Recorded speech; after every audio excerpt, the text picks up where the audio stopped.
Bonjour, nous sommes mercredi 8 mai, la quatrième vidéo de la séquence l'éducation est là. Donc je l'ai dit à la première vidéo, je vous rappelle que le samedi 29 juin, je fais un dernier stage justement sur l'éducation. Éducation reçue, comment elle a impacté ma vie, comment elle a généré en moi des schémas que j'ai gardés, avec lesquels je continue à fonctionner et que je transmets autour de moi. Ça, c'est la première étape quand on veut changer son éducation. Sa façon d'être et sa façon de transmettre à des enfants ou à n'importe qui, parce que nous, tel un virus, nous propageons ce système binaire égotique autour de nous. Alors, il y a une dernière chose, peut-être que j'aurais pu conclure sur la vidéo précédente, mais c'est pas venu au bon moment, qui était le système égotique. J'appelle ça, c'est le système sur lequel nous sommes construits avec le bien, le mal, enfin les 5 règles que je vous ai énoncées précédemment. Ah non, ça repart, mon Dieu, mon Dieu, mon Dieu, qu'est-ce que je voulais vous dire? Oui, voilà, il est exclusif, et ça c'est très important. C'est-à-dire que dans ce système, c'est ou toi ou moi, puisque je vous l'ai dit, il y a toujours une idée de valeur de plus et de moins, c'est-à-dire on n'est jamais sur une relation d'égalité. Dans le système que nous avons appris, nous sommes dans une relation où nous cherchons à être au-dessus pour ne pas être en dessous. Puisque, depuis que nous sommes nés, nous sommes pas bien. On doit être bien, enfin revoyez, regardez les vidéos précédentes si c'est pas clair, mais nous devons changer. Donc, ça devient dur. Ça devient dur. Donc, mon Dieu, où en étais-je? Ah, j'ai voulu les faire les 4 d'affilée. Hein. Donc, c'est toujours ou vous ou moi. C'est-à-dire que dans la relation, on a un gagnant et un perdant. Et ça, c'est très important. Parce que ça provoque toutes les réactions de « je me sacrifie », c'est ou mes enfants ou moi, ou mon mari ou moi, ou mes animaux ou moi, ou etc. Mais c'est un système.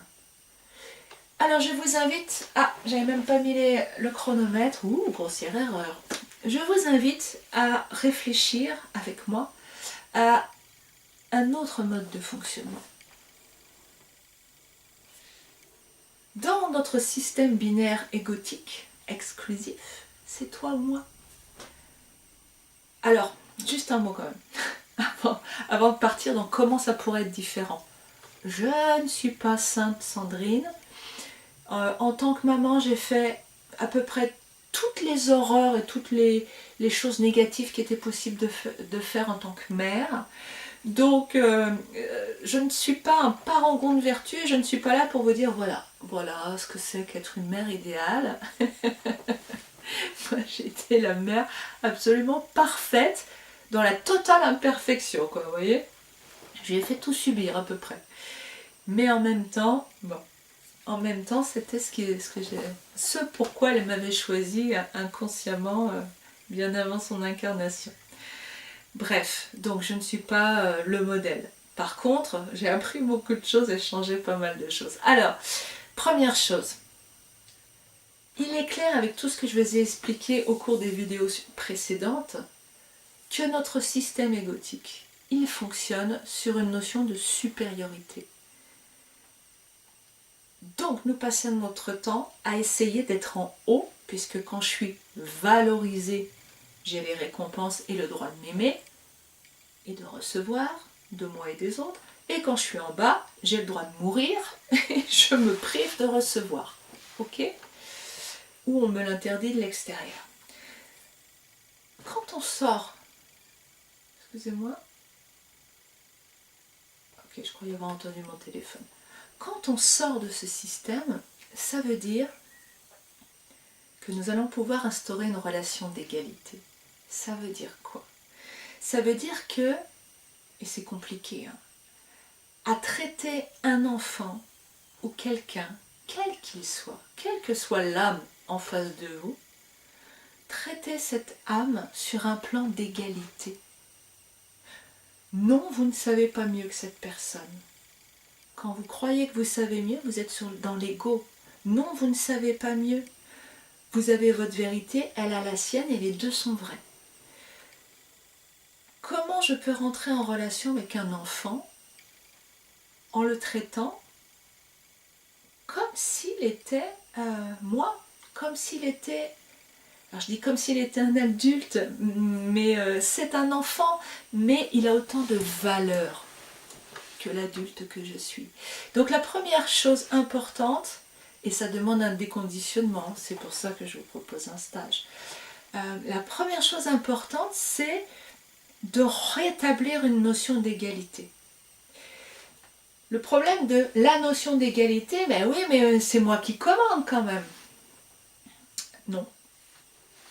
Quand vous partez sur l'idée c'est moi qui commande, vous partez avec l'idée de c'est moi le chef, c'est moi qui décide, c'est moi, donc je suis supérieur. Je sens qu'il peut y avoir de l'indignation chez vous ou de l'incompréhension. La différence entre c'est moi, je suis chez moi, je fais ce que je veux, avec je suis chez moi, donc il y a des règles sur lesquelles, des règles de vie qui sont importantes pour moi, sur lesquelles je ne transige pas, et en dehors de ça, il y a un équilibre à trouver entre mes besoins et les besoins de l'autre. Ce qui est fou, c'est que croire que être centré sur soi, c'est égoïste. Mais en réalité, être centré sur soi, c'est aussi être clair sur mes besoins. Quand je sais que j'ai des besoins, je peux prendre conscience que l'autre en face a aussi des besoins. Pourquoi, quand je sors du système de valorisation-dévalorisation, pourquoi mes besoins seraient prioritaires sur celui de la personne en face? Pourquoi mes besoins seraient prioritaires sur ceux de l'enfant, ou de mon mari, ou de ma cousine? Mais pourquoi leurs besoins seraient prioritaires aussi? Donc voyez, on ne parle plus en termes de ou toi ou moi, mais de nous deux.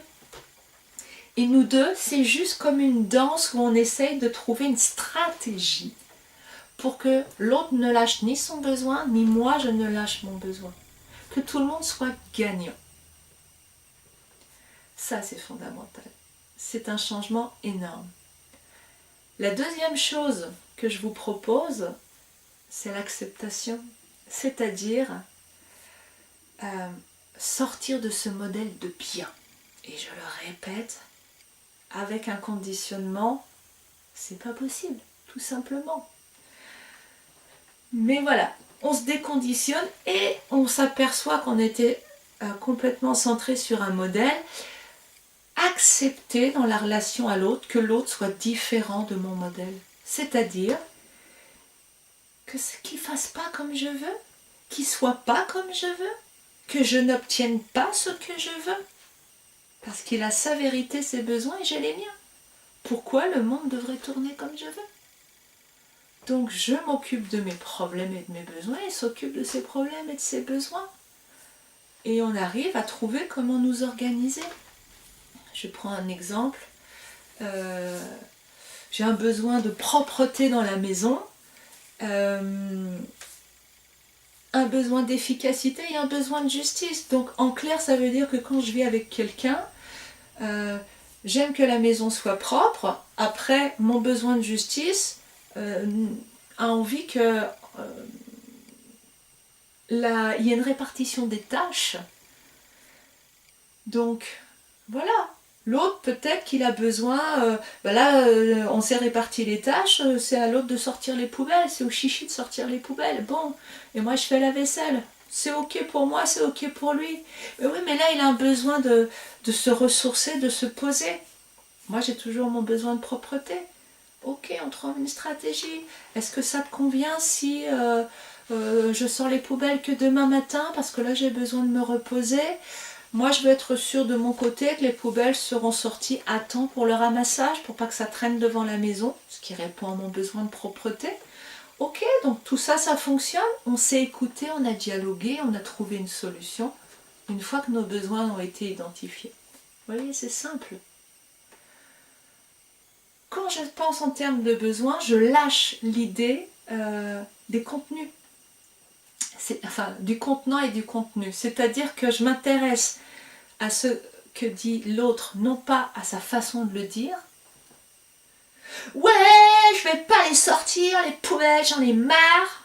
Non. Sinon, je suis dans la réactivité, je suis dans l'ego. Je veux qu'ils sortent les poubelles. Non. Moi, j'ai un besoin de propreté, ok. Et je vais chercher.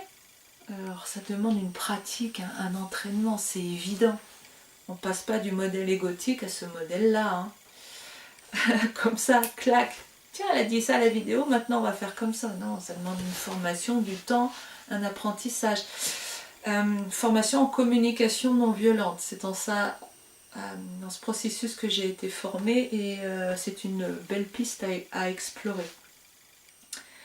Communication non violente avec Marshall Rosenberg et ça parle des besoins. Justement, tout ce que je suis en train de vous expliquer. Donc, j'ai perdu l'exemple que j'étais en train de vous donner. Ah oui, voilà, la personne qui me dit « je ne veux pas sortir les poubelles, il y en a marre, gna gna gna ». Ok. Si je suis je prends en compte la façon dont il me parle, je suis dans la réactivité, je suis dans l'ego. Je ne veux pas que tu me parles comme ça, gna gna gna. Bon.